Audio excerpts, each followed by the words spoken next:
All right, good morning. Good morning. Welcome to class. Welcome to Public Speaking Masterclass. Welcome to 15 Global Public Speaking Laws, Part 2. So if you're online, I'd like you to just join us because we will be going on what we started off last week. Last week we highlighted some things that are quite vital. Laws govern industries, laws govern societies, laws govern communities, and when you obey these laws, what happens is that you are able to reap the benefits of obeying laws. When you disobey laws or flout laws, what happens is that you suddenly get repercussions. So in public speaking, there are laws. There are laws that govern public speaking. And last week we began looking at some of these laws. We said, for example, that we have what is called the law of purpose. The law of purpose. You must think outcome. You must think, why am I giving this presentation? Akban Savila, it's good to have you. Thank you for wishing me a happy birthday. You must think purpose, outcome thinking. You're watching from Port Harcourt, Akban. It's nice to know. We also talked about the law of preparation. Preparation is vital if you're going to succeed as a speaker. And we said something about how you know a speaker is prepared. A speaker is prepared when, number one, he has his subject right, when he has his purpose, he knows his outcome. A speaker is prepared when he knows the arrangement, the sequence of his presentation, and then the speaker is prepared when he knows his purpose, when he knows his subject, when he knows his audience, and when he knows the sequence. So that's when you know a speaker is prepared. We talked about preparation the last time we spoke. We also talked about presence. Presence is the aura, is the atmosphere that people have when they speak. Everyone has an atmosphere. It's good to know you today you're online. Thank you so much for wishing me a happy birthday. We also talked about the law of practice and preparation. We talked about that. We talked about the law of parables, how that stories engage the audience some more, inspires their imagination, how the stories also inspires, tickles their emotions. We talked about the law of participation. Participation means that people rather want to feel you than hear you. So you want to engage them very often when you speak. All right, so if you're watching me today, I'd like you to just say hi, wave at me, give me a shout out, and I'll be so glad. I will mention almost everybody before the end of this Facebook Live, because this is a special live. Today is my birthday, and I'm delighted and excited about it. We also talked about the law of pauses, and we will be looking and discussing about pauses in the future.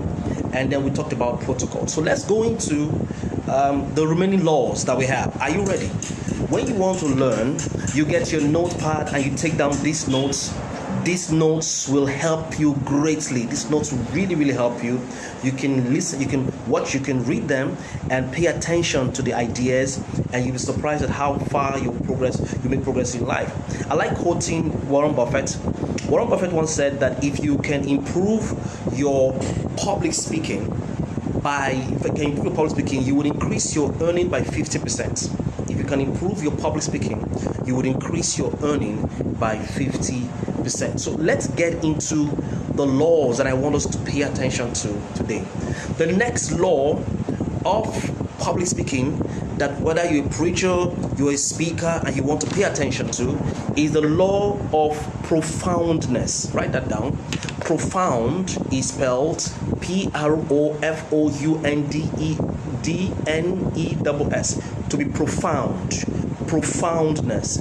When you give a speech, it's important that it is profound. People respond to deep people. You've got to be deep. There has to be a depth of thinking in your presentation. There has to be a depth of thinking in your presentation. You don't want to be peripheral. You don't want to be perceived as shallow. You rather want to be perceived as someone who is deep. Whatever subject matter you're working on, whether it is relationship, marriage, business, leadership, whatever subject matter, do a profound study. Do your research. Gather contents. Put together materials. There is a preparation methodology that I use, and I was taught this by my mentor, someone who is a senior colleague in the professional speaking industry. He teaches us how to prepare for presentations. A lot of us do not know how to prepare for presentations. Now, the best way to prepare for your public speaking presentation is to over prepare. That is to get more resources and materials than you need for the presentation. And I'm going to explain that to you in a short while. Because when you over prepare, when you gather so much materials, you have a level of depth, you have width, you have depth, you have an array of knowledge, you have ideas to work with. So he says that you do 3 things in preparing, and I'd like you to write that down. The first thing that you do is that you congregate materials. Congregates. That means congregation of materials. Every material, every idea, every concept, your experience, your expertise, knowledge of people, paper clippings, magazines, articles, knowledge from the internet, articles people have written on Google, on Essien.com. You keep searching and you keep gathering. There was a concept called filing. Write the word down. Filing. Filing. Speakers must learn how to file. You don't prepare when you have a few short days to your presentation. You keep preparing. Every now and then you keep preparing. And one of the fastest and the beautiful way to prepare is to file. You collect data, you collect research materials, you collect ideas, you collect articles and quotations, stories, and then you file them. I have a filing cabinet right behind me here where I file different facts, figures of different topics, so that whenever I want to do a presentation, I don't have to start going to the internet to search. All I simply do is just go to my filing cabinet and pick and then do some little work. You've got to learn to file. Now, while I'm very particular about the internet, how that you can use your phone to store stuff, I'm also very particular about having the physical file so I can draw things and then take notes and so on. So he calls that first preparation methodology congregation. You congregate materials. The second thing that you do in preparing so that your speech is profound, because the idea is that you want your presentation to be profound, to be solid, to be well thought through, not to be perceived as shallow. The second thing that you're going to do, and I want you to write it down, is that you aggregate. What does it mean to aggregate? After you've gathered all those information together, whether you need them, articles, you begin to select on the basis of functionality. You begin to select on the basis of relevance. Oh, this one will be good for my point number 1. This one will be good for my point number 2.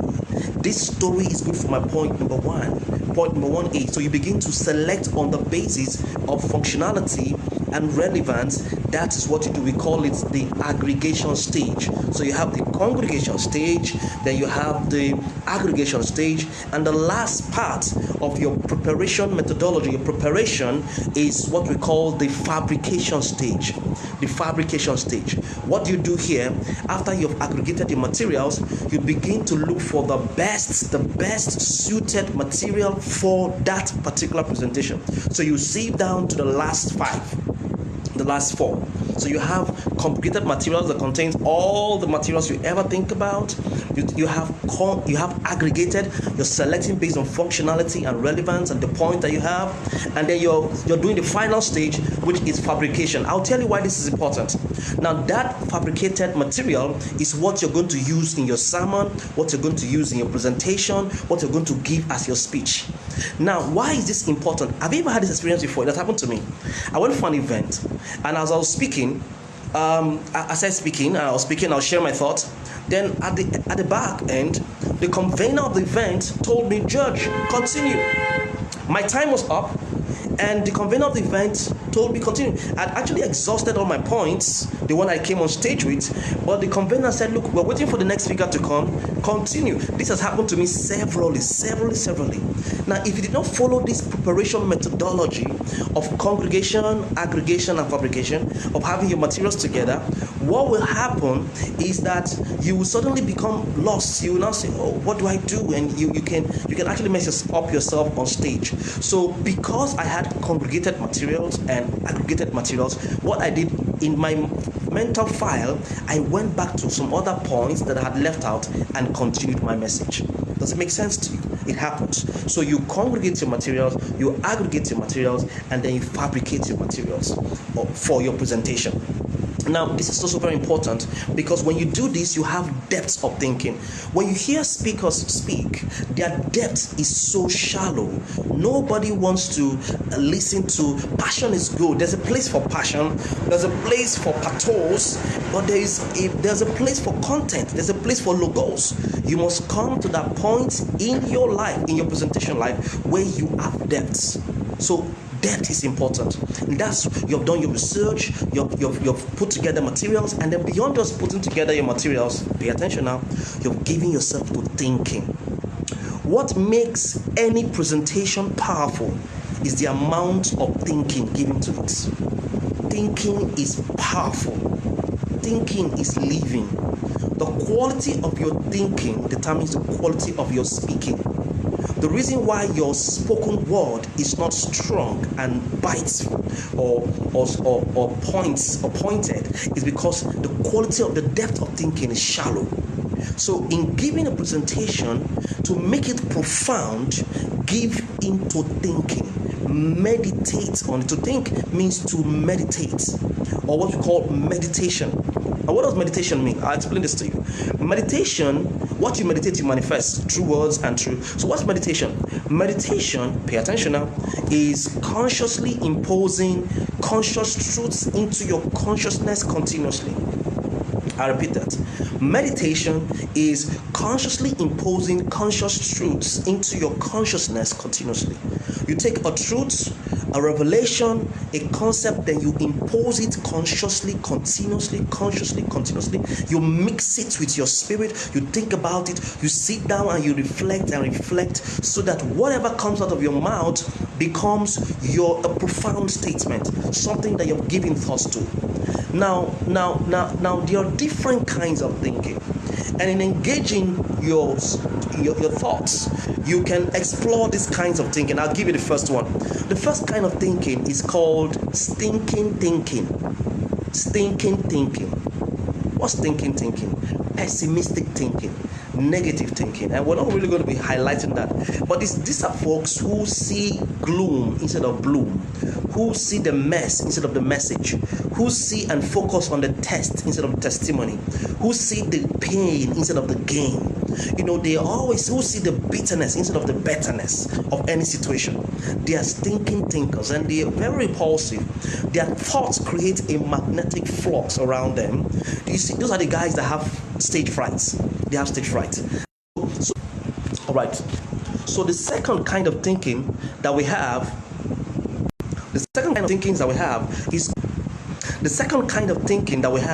is positive thinking. Positive thinking. What is positive thinking? Positive thinking, of course, is optimism. When you are hopeful, these guys don't see gloom, they see bloom. These guys see the message. They see the bright side of life. They see the light in the tunnel. They are very excited. And people who are positive create a magnetic flux, an aura around them that attracts good things. And it's a depth of thinking. It's a kind of thinking. All right. But it has its limit. You do not succeed through positivity alone.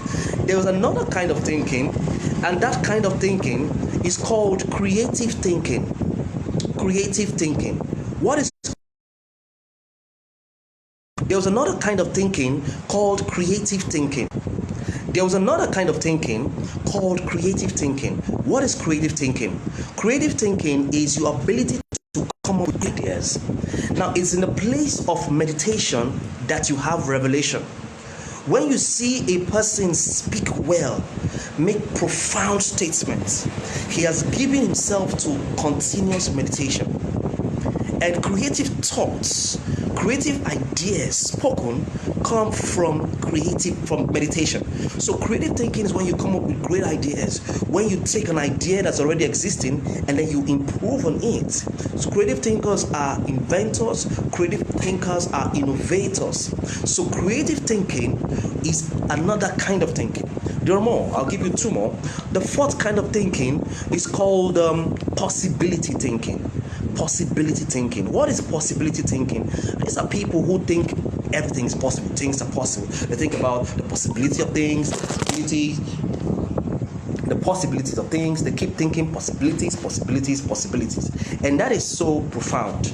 Possibility thinking, where you are hoping, not just hoping, you are working out possibilities of a particular matter. Now let's go to the fifth kind of thinking. The fifth kind of thinking is called strategic thinking. Strategic thinking is that thinking that gets you to map out, to come up with a plan, to arrange your thoughts. So why am I explaining these different kinds of thinkings?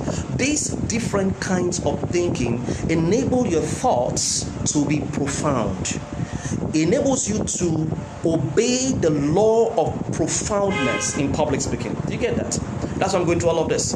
It enables you to obey the law of profoundness in public speaking.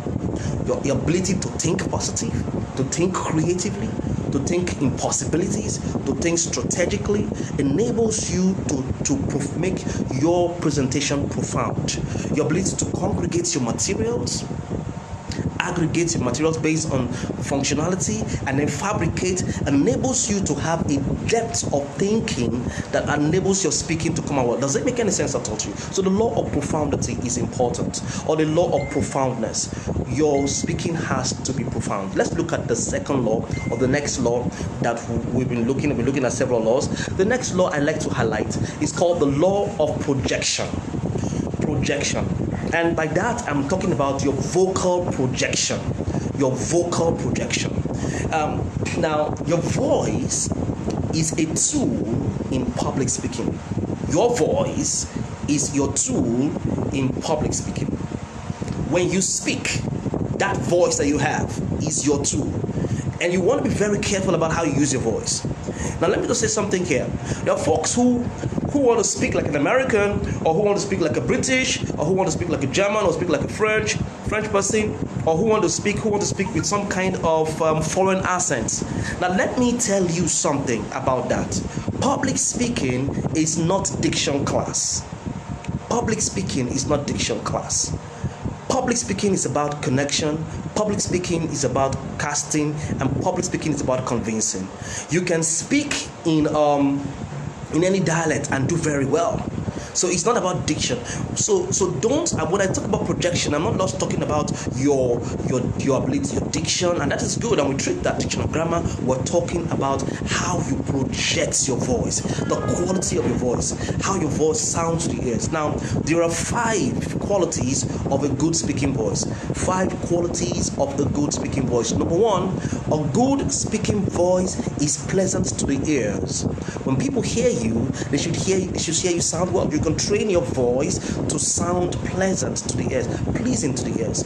Number 2, a good speaking voice is forceful.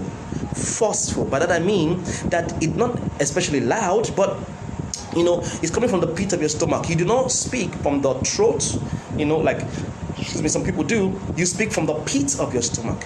Number 3, a good speaking voice is natural. A good speaking voice is natural. All right? Because you're sounding like you. You're sounding African. You're sounding like you, the way you sound. Number 4, a good speaking voice is what's the fourth one now? Pleasant, forceful, yes. A good speaking voice is a bit loud. That is, has some volume. A good speaking voice has some volume. Have you ever had people who, when they hold the mic, they sound as if they are talking to themselves because they're not sounding very clearly. So there should be volume, clear articulation, loudness in your voice. And number 5, a good speaking voice should have some emotions. So those are the 5 qualities of a good speaking voice. It's pleasant to hear, it is forceful, it is natural or natural, it has volume, and it has some emotion. So project your voice. And then we have a course we call Vocal Variety and Body Language, where we teach you how to use your voice to project your voice and become a great speaker. So the next law we've looked at is the law of projection. Let's go to another law, and that law is called the law of power. The law of power. Power plays a major role in your speaking. Power plays a major role in your speaking. So we look at the various kinds of power. First of all, we have what we call word power. We have what we call word power. We have what is called credibility. It's a form of power. Credibility is a form of power. So we have word power and we have credibility. Let's start off with credibility as a form of power. Credibility facilitates persuasion. If you have capacity, or if you have gained some level of experience or expertise from way back, when you speak, you will demonstrate power. It will position you to be influential. So always work on your credibility. Remember when I told you last week that Socrates said that there are 3 forms of influence: ethos, pathos, logos. Ethos means ethics, ethos means integrity, ethos means character, and ethos also means credibility. You need to have credibility, and it's the beginning of the process of the gears in public speaking. Credibility. So what credibility are you getting for yourself? What reputation? One of the 48 laws of power says that your reputation is everything. So build up your reputation, because it's a form of power. It facilitates persuasion. It gets people to pay attention to you. The second thing, and it's very important, is your word power. Your ability to use words. Your ability to have an array of words to use. The depth of the amount of words you use. For example, your vocabulary. That's what I'm looking for. Your vocabulary. The more words you have available to you, the wider you're thinking, the depth, the deeper you're thinking. So you need to have word power. One of the exercises I give my students to do, and it's so you can try it, is to have an exercise book where you collect different English words. Now, why do I prefer that you do for English and not any other language? Because the English language has 750,000 vocabularies. 750,000 vocabularies, and it's increasing by the day. The English language has even borrowed vocabularies from other languages. It has borrowed from French. You have a language from French. It has borrowed some words from Latin. It has borrowed some words from Germany. Like you have etc. that is Latin. Facta comply is German. You have words like assassin. That one was borrowed from Shakespeare's work.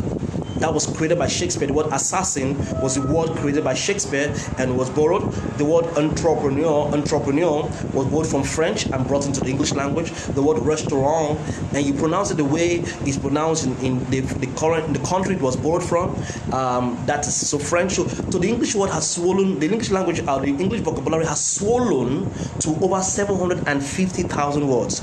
The next largest vocabulary you have is German. German has 40,000, and on and on and on. So the average person uses about 2,000 words. The average person, between 500 to 2,000 words. The average person.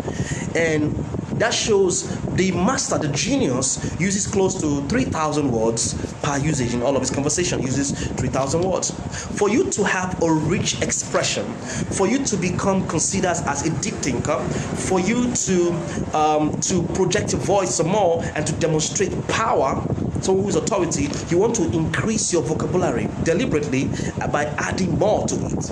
And how do you do that? Simply, you watch on a regular basis. CNN and BBC. BBC has, people you watch on BBC speak the correct English. Those are the original users of the English language. And American. All right, so basically what we're saying is that you keep increasing your vocabulary, because it adds to your power. it adds to your power. Your expression is important, and this is so vital, so vital. So what power? So I was giving you an exercise. The exercise is basically this: you get a notepad and then you write down the new words you don't know from books you read, from television programs you watch, and then the meaning of the words, new words and the meaning of the words, new words and the meaning of the words, and then you give yourself a plan to deliberately use those words in your conversations, to deliberately use those words in your expressions, in your speaking. For every word that you learn, for every new word that you learn, you expose yourself to 10 new words. So if you learn one word, you expose yourself to 10 synonyms of that particular word, and that's amazing.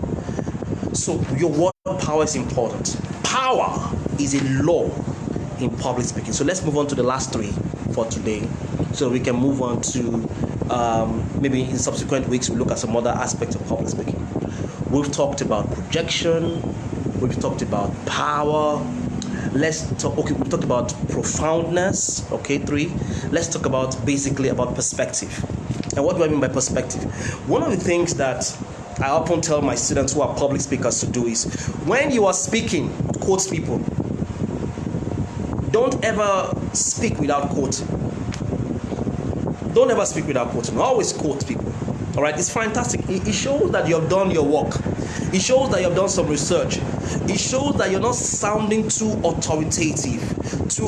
You're quoting people, you're making reference to people, and all of that, and that is fantastic. And most of my students who are public speakers would always, share, this person said, according to this paper said, this world report said, which is good. But at the end of the day, even though that is important, at the end of the day, your perspective is a law, is important.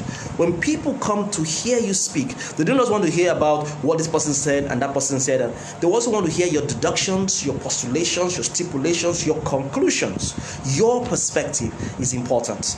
And so develop your perspective. Come up with your own ideas. You've said this person said, you've said this person said, come up with your own ideas, come up with your own philosophy and express it. So it's a law in public speaking. And we're going to look at the last two. I like to highlight the law of points. The law of points. The law of points. Now, there are speakers who just come and then they speak and they're saying this and they're saying that, and preachers make this mistake a whole lot. Preachers, you guys are so guilty, so guilty. You hold the mic and then you go on and rant and preach and jump from here to there. And at the end of the day, if you ask your members, okay, bros, what did you learn from this message? What did you learn? They will not be able to give you something solid, because the preacher is only trying to express himself and he's doing oration. He's not obeying the law of public speaking. In public speaking, you must always give people take home points. And if you notice how I present, even as I'm presenting now, is I'm mentioning points, and I'm encouraging you to write down, because when you listen, you capture the points, and then you take those points down. Chances are that you could reflect on them, and the possibility is there that you will take action. So you encourage, when you give points in your presentation, you encourage people to take action, unless your presentation is not to share points. It may be to advocate or to inspire or whatever. But even if you're doing all of that, I generally encourage people to do, present with points. We have 2 styles when it comes to points. We have what I call the PREP formula. PREP, the PREP formula. What's the PREP formula? The PREP stands for point of view. P stands for point of view. R stands for reason for point of view. E stands for example. Then P stands for point of view restated. Whenever you're giving a presentation, you start this in this format. You give a point, and then you give the reason for that point. Then you give an example, and then you restate the point again. So let me give you a typical example. Point. Books are powerful. That's a point. Why? Reason. The reason I say books are powerful is because Bishop David Oyedepo once said that when you buy a clothes, you clothe your body. When you buy a book, you clothe your destiny. Reason. Example. A few years ago, I had the opportunity to do this and that, and somebody gave me a book. Example. That book changed my life. That's an example. P, point restated. Point of view restated. That is why I'm saying that you do the every time you're speaking, the prep formula, the PREP formula.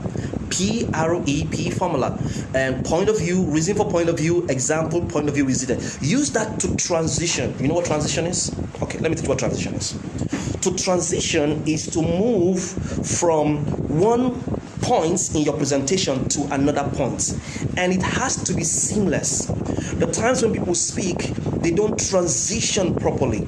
For those of you who did my assignment and who do my assignment, usually I'll score you based on transition. How did you move from your line of thought, that first line of thought, to your next line of thought? It has to be seamless. SEAMLESS. And to make it seamless, use the prep formula, the point formula.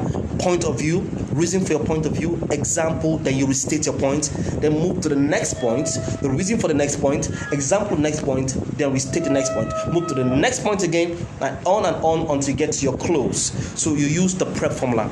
So the idea basically is the law of public speaking says that your speeches should have a point, should be driven by points, should have take home. Now let me share one more thing that is so vital. There's another formula we use. We call it, pay attention now, the windshield wiper method. The windshield wiper method. You know, a car, a vehicle, the windshield that prevents wind from blowing to your face is called the wind, and it has a wiper. During the rainy season, wiper goes this way, that way, this way, that way. So we use that also in presentation. The windshield wiper method is this. First of all, you give a point, you state a point, you give an example. You state another point, you give a fact. You state a point, you share a story. You give another point, you give an illustration. Windshield. Point, example, point, humor, point, illustration, like that. Windshield wiper method. This style of speaking is for experienced people who have learned how to speak. So for me, if you're starting, I'd usually encourage you to use the prep formula so that you can organize your thoughts, so that the structure and the sequence of your presentation is smooth. But when you get matured, once you have mastered the prep formula, you can now move to what is called the windshield wiper method. These are just labels to help you understand how the speaking technique works. So the point we're trying to make is that the law of points states that do not give a presentation without points. Let's move to the last one for today. The last one for today. You won't know. I'll tell you. I have two that I want to share, but I'm thinking of professionalism. That's the last one we're going to talk about today. Professionalism. What does it mean to be professional? Public speaking and professionalism. There's a law. Now, hello guys. There are different kinds of speakers. You need to determine what kind of speaker you are, and that enables you to become professional. You can transition from public speaking to professional speaking. How do you do that? You become a professional speaker when people pay you to speak. You become a professional speaker when people pay you to speak. You become a professional speaker when people, a public speaking body recognizes you as a public speaker. That's when you become a professional speaker. All right, so this is important.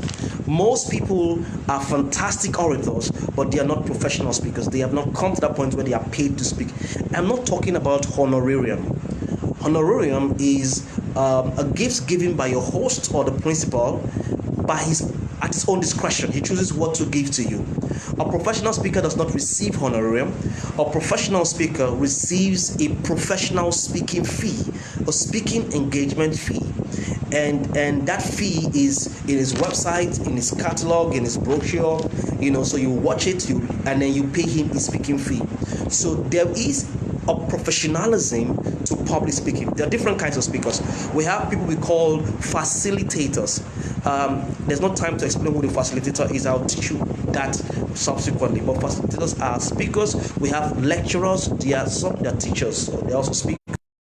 Lecturers. We have keynote speakers. Keynote speakers are people who give keynote speeches.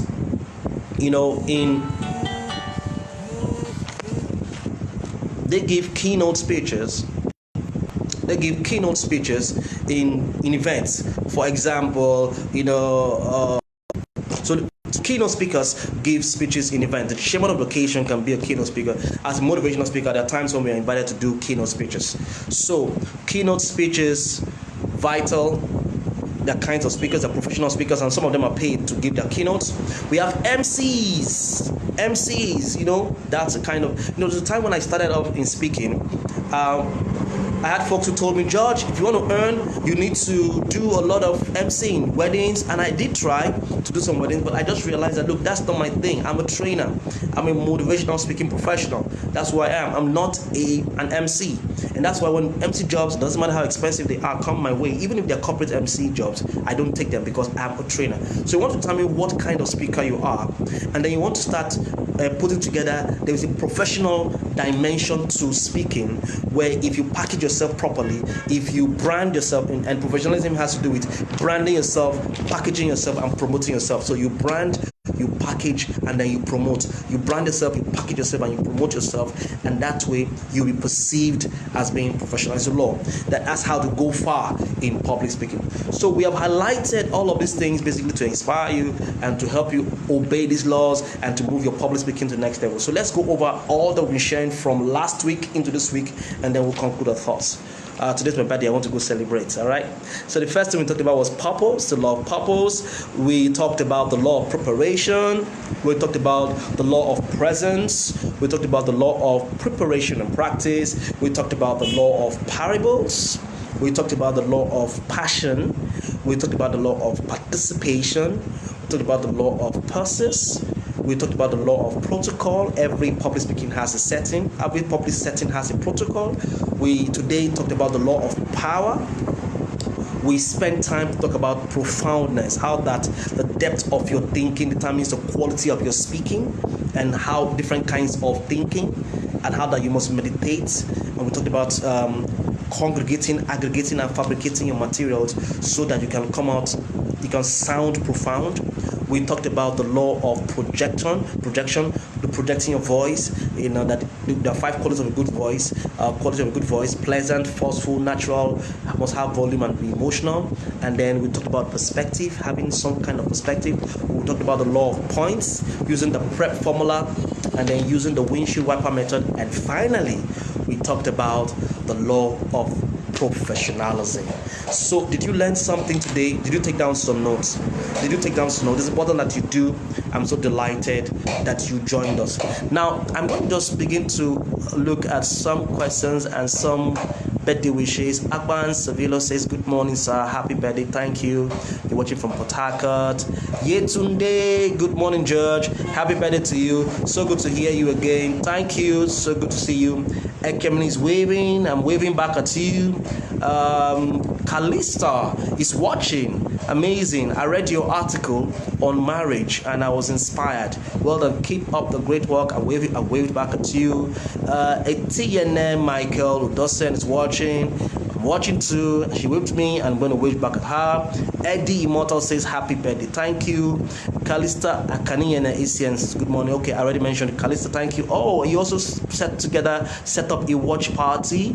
Goodness titles, my student. How is Port Harcourt? All right, you're doing a watch party too. Amazing. Joy Okereke, good morning, Dr. George. Happy birthday to you. Thank you for wishing me birthdays. Etisang Abang, happy birthday, sir. Thanks for your investment on humanity. Well, I'm bound to do that. Thank you so much, Etisang Abang. Mutura, your breakthrough, Akinola. Good morning, coach. Happy birthday to you. Thank you.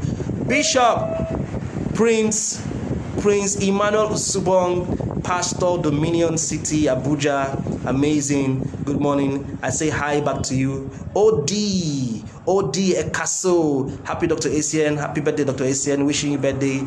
Dan, the best years to come. Thank you so much. Blessings to you too. Kenneth Fares says, this is amazing. Wow. What is amazing? What you heard? I hope you took down some notes. Goodness, thank you so much. God bless you. Hope you're safe in Port Harcourt. Olarinwaju Raphael Oluwaniyo says, happy birthday to you, sir. Thank you. And Simeon Aboibe also says, happy birthday to keep shining and soaring. Thank you guys for your best. Thank you so much. Keep the birthday wishes coming. I can receive as much birthday wishes as I can right now. Thank you so much for your love, and I'm committed to doing some more for you. For those of you who do not know, we still have some people saying happy birthday. Daniel Obiezie, thank you so much for wishing me a happy birthday. For those of you who don't know, I did a special offer for my birthday. I'm 38 today. I was born May 13, 1982 to Professor and Mrs. Essien. Amazing. They are not alive today to see me celebrate the 38. My mom passed on in 2006 and my dad passed on in 2017.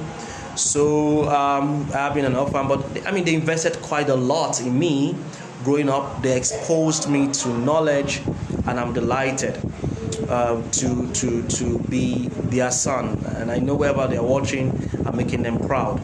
So days like this, usually I like to do something, and what I want to do is especially give you a gift, and that gift is to I have some very quality materials I've sold in millions and hundreds of thousands, and I've packaged all of them in some Google Drive, sent to your mail, can be sent to your mail, but instead of selling them at 38,000 naira, the worth of those products about $700, 38,000 naira. In the spirit of my celebration, I decided to sell them at 3,800 naira.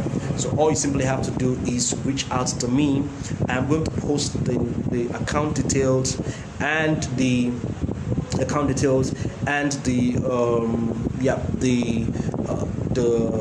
email address, so email, the phone number. You can send me the proof of payment so that I can send you all those things through your email. So do that, and we'll be excited to work with you. And for those of you who want to join the exclusive class with me, when you're sending your proof of payment, mention that you want to learn public speaking, you want to take this a little further, and I'll guide you through the process. Thank you guys so much. Ubong Akban, amazing guy. You bought our product yesterday. Well done. I hope you started watching them. Happy birthday to you, sir. May God's grace continue to increase in your life. Congratulations. Thank you so much. And thank you guys for showing up today. I will see you some other time. Next week, Monday, we're meeting again, and we'll be continuing our series on money. We'll be looking at how to raise cash for your business, for any project. We might do 3 weeks for that, so that we cover ground, how to raise cash for any business you're doing, as a speaker, as an entrepreneur, whoever you are. Because I notice that all of us here, we have speakers, we have trainers, we have business people. We'll teach you how to creatively raise funds next week. On Friday, I'm giving out a token, some money, for anyone who can put together a 5-minute speech on if I had $1 million. If I had $1 million naira, if you had $1 million naira, what would you do? So do that video, 5 minutes, upload it on YouTube, and share it on the link. I'm going to comment on that link again so you can see it. Share it, comment on them, put that link there. The best will get 10K from me this Friday. I hope you do it. Give it a shot. Even if you don't need 10K, do it. The more you speak, the better you are at it. The more you speak, the better you are. And I'm going to be assessing you using our speech mastery analysis form. Thank you guys for everything, and God bless you. God bless you. See you some other time.